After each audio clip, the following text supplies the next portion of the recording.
Hi folks, day 8 of the lockdown. Just to let you know that's Eric there. He might be helping me tonight. I'm not sure yet. If he runs away, he won't be able to, but he has got a stunt double. So if he's not available, we have got a stunt double available to help out. Now, how are we doing? You've noticed, haven't you? Yeah. Tonight we are going to be exercising the brain. So you've noticed the difference? New glasses, you got it.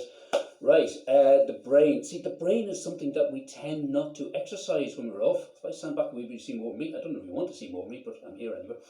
So tonight, this afternoon, we are going to exercise the brain. Especially all the school kids that are off at the moment. You're homeschooling at the moment. You might actually learn something. I doubt it, but you might learn something. So, what will we start with? We will start with maths. As an engineer, maths is very important to me. I do use a lot of it at work. First of all, maths. Now, the things we like to use in maths, measurements. Measurements are very, very important. Now, there's all these newfangled ideas and newfangled things you can use to measure things. Imagine you wanted to know the area of this room here because you wanted to put a new carpet or something down. You can use your lasers, you can use your tape measures, your digital. I like the old-fashioned measures. This is where Eric is going to have. Eric, yeah, or a stunt double. I don't know which is going to help me yet. I think it might be a stunt double. This is the way, old-fashioned, measure the room. Yay! Here we go, Eric. Way, get around there. Whoa, whoa. Oh, there he goes. Yep, there goes Eric. He's fine, he's fine, he's fine. He's all right, he's fine. There's nothing wrong with him. Yes, we've just proved you can swing a cat in this room. There is enough room. I'm just going to let the cat out. Here we go, Eric. Out you go. Yeah. He's all right. He's fine. He's all right. So, we have used an old-fashioned way of measuring the room. That's length, breadth, height, all that sort of thing. Now, there is other things we can measure. We can measure temperature. Now, I work in the cold stores, a lot of you know, so measuring temperature, we have all probes, we got little infrared things, we've got one here actually. Bring it over. There you go. Don't know if you can see that there. Yeah, that measures temperature. Now, if we want to measure temperature, that we can use, but again, the old-fashioned ways are the best. We have a stove here. Can you see my stove? Yes, wood-burning stove. These do get very, very hot. Now, these things here... Now, that's the old way of it. That's a very long feck. Basically, that translates as about 300 degrees C. I'll just check that for you.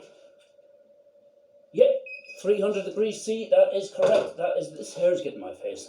I wonder I shaved it all off. That is about 300 degrees C, yeah, a long feck. That is, again, an old way of measuring things. Now, another measurement we do take at times is weight. No, not you. No, you carry on. Yeah, I'll carry on as well. Not weight. Weight. Now, again, they use all these newfangled measurements and things. We have phones that can probably do your weight, you can measure your BMI and all that. In the olden days, just use stainless scales. Sometimes they had scales that actually spoke to you and spoke your weight. I believe there is someone down the road that actually still has one, because I passed by the house the other time and I've heard a female voice speaking to someone say, "Hey, you fat slob, get off the couch and cut the grass." Now, I am assuming he's just stood on the scales and the scales said he's fat. So maybe a bit too rude, that scales. I wouldn't want one of them. But anyway, that is measurements. Now, moving on. Maths.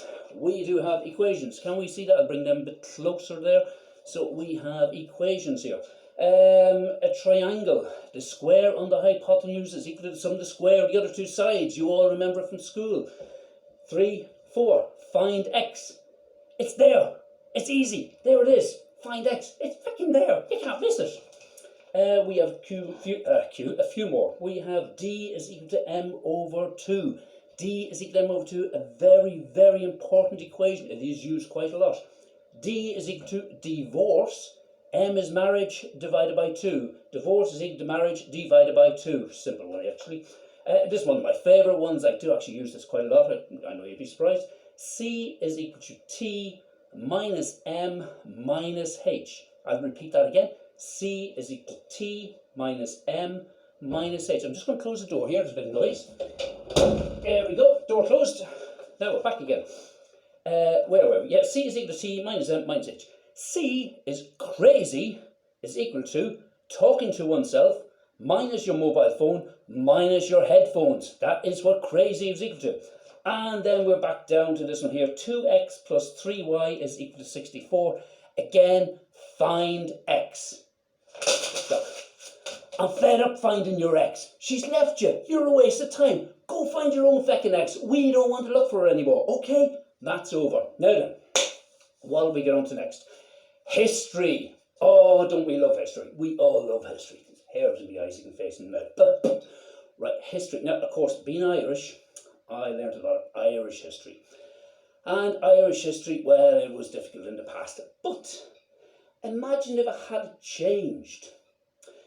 Think back to maybe, well, you can't think back this far, but imagine the situation maybe in about the 12th century, yeah? Late 12th century. King Henry II, sitting in his throne room. In comes this dashing knight, long blonde hair, shiny armour, everything. Your Highness, you've summoned me. I'm here. What is it you want? Ah, Sir Boris of Uxbridge. Yes, I'm a bit peeved off that Norman fellow across the water there. Yeah, Norman, yes, Norman, yes. He's drinking all that Strongbow lager, cider, that's the stuff, yes. And I think I'll just go and invade that place, yes. Okay, right. Sorry, Your Highness, but we have a bit of a problem with invading Ireland at the moment. What? There's no problem. I'm the king. I can do whatever I want. Yes, sir, but we have a little plague called COVID-1171. And because of the plague, we are all self-isolating in our own little castles. And we also have to social distance from each other. So we cannot actually invade Ireland at the moment. How long are you thinking of staying there? Oh, I don't know, about 800 or 900 years. Yeah, well, we just can't do it at the moment, so we can't invade Ireland. So if that had happened, now imagine, I'd be standing here, I would still be giving this lecture, this video, but I'd be giving it in Irish. Yes, and the subtitles being Welsh. There'd be no fucking English at all. Right, that's history done. We'll move on from history. Geography. Again, we are exercising the little grey cells, the brain. Geography. I was never much good at geography in school. To be honest, I didn't enjoy geography. The teacher and myself didn't see eye to eye, and for Christ's sake, I saw no reason to have geography. Why do you need geography? We have all got phones. You're on the phone. Look, we got TomToms. You can find out exactly where you are. Look at this. Alexa, where is Dublin? Dublin is a city in the province of Leinster in the eastern part of Ireland. See, no need for geography. Forget about geography, waste of time. English. One say about English. Whenever you're doing English, you always seem to end up doing something by that chap Shakespeare. He wrote a few short stories and he wrote a few poems. I never liked him. In this house, he's barred. Right, we're going to finish now because it's getting on. This is probably the longest video I've done so far. Oh, hair in the mouth again. And we have to finish with, it's a subject that we have to touch on. It's difficult, but it is a subject that has to be done. Religion. Now, I can only really say something about religion from a famous man who knew a lot about religion. He was on the telly. Yes, he was on the telly, and in all his shows, there was religion in his shows. And that is the late, great Dave Allen. Absolutely brilliant religion. And he used to end his shows in the same way every week, and that's how I'm going to end this video this week. I'm going to tell you exactly what he said at the end of every show, and that was, may your God go with you. If you're an atheist, it's may no God go with you. And if I see any of you atheists posting on Facebook with OMG, I'll have you. You cannot use OMG. He's one of our gods, not yours. You don't believe in a God. Good night. Thank you very much for looking at us. Another exercise video done, exercising the little grey cells. Thank you.